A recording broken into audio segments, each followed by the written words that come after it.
klaseng tanong yan, ate? Si Drew at si Isabel nagkaroon lang ng problema pero inaayos nila. Kamakailam niya, Conching. Hindi ako nakikialam. Ikaw nga dyan eh. Kung ano-anong nilalagay mo sa isip ni Isabel.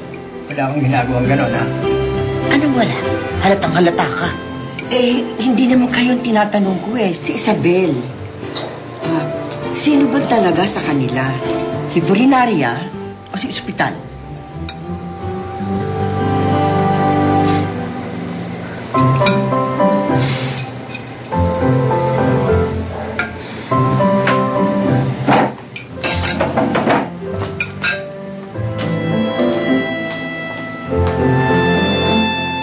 Oh, tingnan yung ginawa nyo. Ang gulo mo kasi eh. Anong ang gulo? Si ate. Pasensya na po. Magpapaalam na po ako. Aalis ka na? Adios.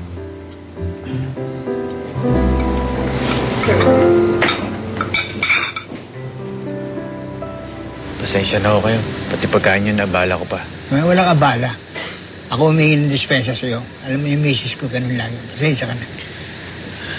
Mukha nga akong mas boto pa ako siya kay Doc eh. O kung boto siya kay Doc, boto naman ako sa'yo. Salamat ho. Basta ikaliligaya na apo ko. Huwag ka lang madadala, ha? Sige ho, maraming salamat. Pakisabi na lang ako kay Isabel na nauna na ako. Sige. Sige po. Ingat, ha? Sige po.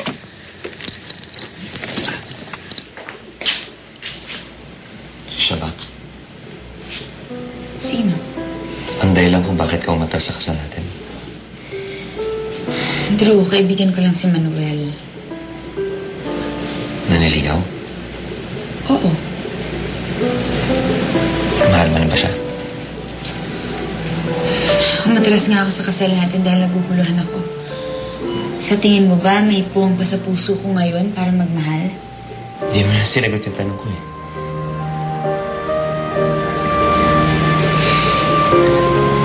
Nandito lang ako, Isabel. Anytime na gusto mo bumalik, pakakasal kita anytime. Salamat.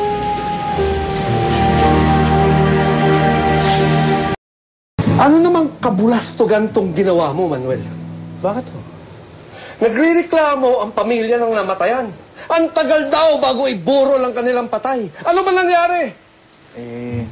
Na-delay lang po kasi ako eh. Na-delay. Bakit ka na-delay? Traffic ko eh. 3 oras ka na traffic?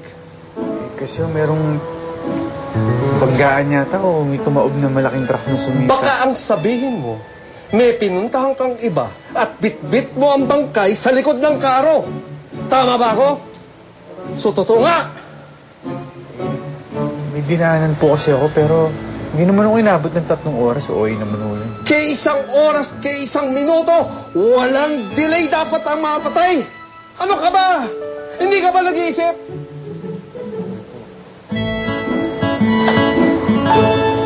Dad, pahing pera.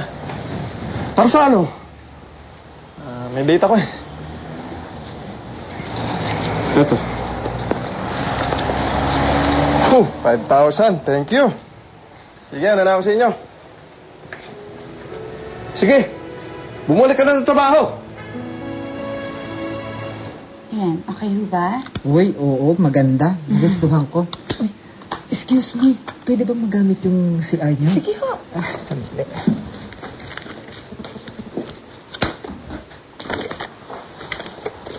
Dash, alam mo ba, kagabi, parang gusto ko talagang lumubog sa kinatatayuan ko eh.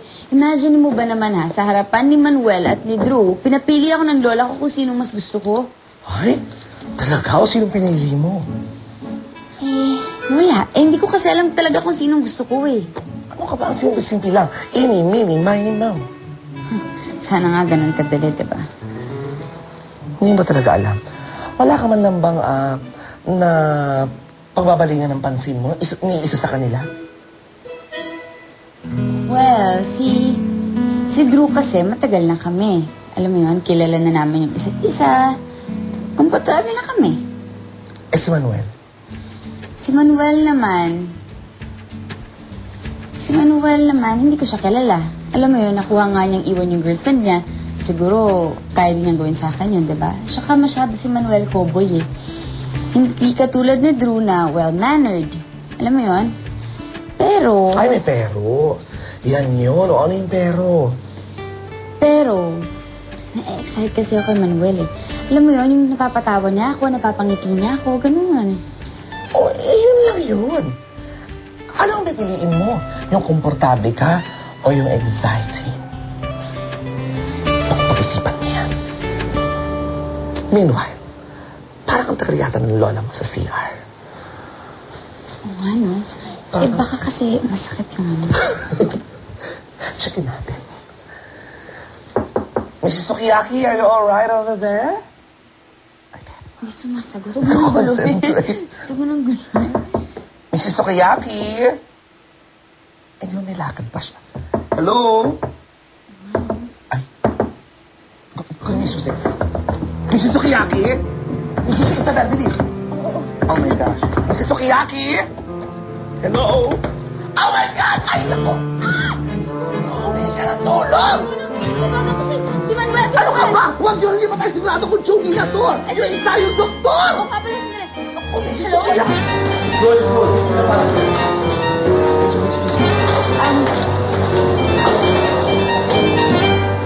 Eh, close kayo? Oo naman. Naku, dear. Mukhang di natatagal yun. Ako muna sabihin niya. Eh, bakit? Eh, kasi request sa akin niya na pag namatay daw siya, dapat daw ako daw mag-makeup sa kanya. Naku, Diyos ko, Lord, ayoko naman yata makilalang beautician of the dearly departed, diba? Isabel? Manuel, Anong problema? Well. Anong ginagawa mo dito? Sa paninarya kasi ako nagtatrabaho eh. Kaya malimit ako dito sa ospital. Naku, huwag mo sabihin na habang ka na mamamatay. Ang pangit mo na.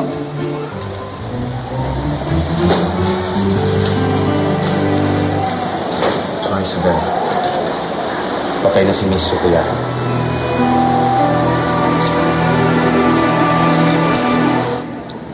Jasper, siguraduhin mong malinis ah. Sir, so far okay na ho tayo. Okay na tayo. Double check mo lang. Pinupunas-punas lang siguro ito para sa makeup. Okay. Bakit nandito ka? Sinasamahan mo si Kuya? hindi. Ako kasi mag-makeup sa kanya eh. Naninervous ka? Hindi. Himatay na ako sa takot. Alam mo, nung umpisa, ganyan din ako. Kaya lang, nung nasanay na ako, iniisip ko na lang na patay na sila. So, wala na sila magagawa sa akin. Siguro nga ganun na lang isipin ko. Okay. Oh, okay na kami. Ikaw naman.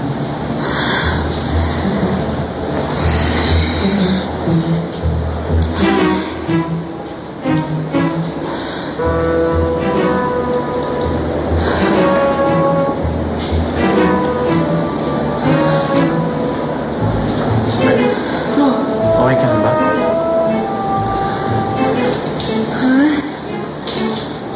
Oo naman.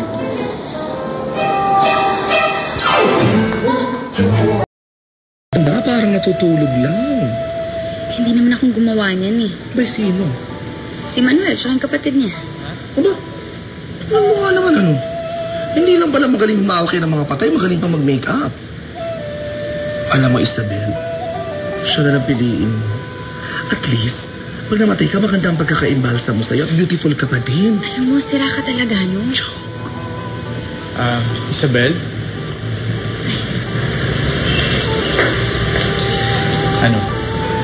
Okay na ba sa inyo si Miss Sukiyaki? Pasado na ba? Salamat ah. Uy, kayong dalawa, napansin ko, natatagpo kayo ng landas lagi pag may patay. May pagka-morbid. Naku, ayoko lang dumikit sa inyo, baka ako sumunod na paglamayan. Don't arigato.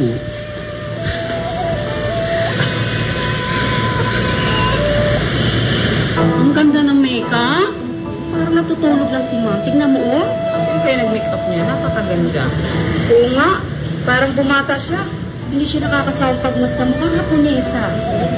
Tuwang-tuwa siguro si Miss Sukiyaki sa mga papuri na tatanggap niya ngayon. Alam niyo, ang sikreto ng pagmamakeup ng patay. Kailangan palabasin mo yung glow. Parang mahirap yata yun ah. Kahit sa buhay nga, hirap ilabas ng glow. Yung glow, mapapalabas yan. Depende yan sa diskarte ng gumagawa eh. Paano yan? Imagine mo yung pinakamagandang mukhang nakita mo. Doon mo ipapattern yun. Parang sinasabi mo na, pinagay kay Isabel ang itsura ni Miss Sukiyaki.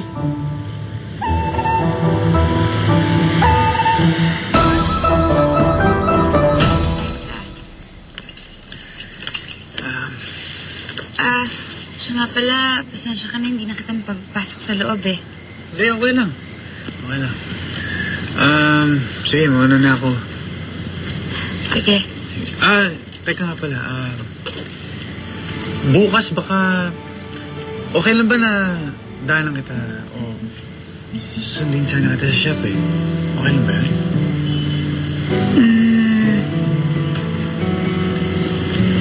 Sige. Talaga? Yes! Okay. Sige, I'll see you tomorrow. Sige, bye. Yes. Sandali, may nakalimutan pala ako. Ha? Ano yun? Meron? Good night. Laging ikaw ang nasa isip ko. Ang buhay ko ay para sa'yo. Tanging ikaw lamang ang iibigin. Kahit sa oras ng pagtulog ko, ikaw pa rin ang panaginip. At kahit na kailan may Palagay ko, si Isabel ang dahilan ng iting yan. Malapit na. Malapit na. Ang alin? Malapit na siyang may love sa akin. Talaga? Palagay ko, malapit na rin ang kamatayan mo. Ha? Kuya, kasi tawag ng tawag si Roxanne. Nakakatakot na nga siya eh. Nababaliw na yata kung ano-ano yung mga sinasabi. Kausapin mo na kasi. Tapusin mo na kung anong dapat mong tapusin. Honey, look oh! Ang ganda! Roxanne? Oh my God. Roxanne. May gusto sana akong sabihin sa'yo eh. Honey, you know what? You don't have to explain. I forgive you. Actually, you know what? I don't need to forgive you. It takes two to tango, right? You know what? I'm willing to change everything. Ikaw ang pinaka-importante sa buhay ko eh. And I'm willing to drop everything. Roxanne, I don't love you anymore. I'm sure nabibigla ka lang. And I don't believe that. Roxanne, nakinig ka sa akin. Hindi na kita mahal. Okay? Now, just do me a favor. I hope you understand. Sana lang, kung pwede,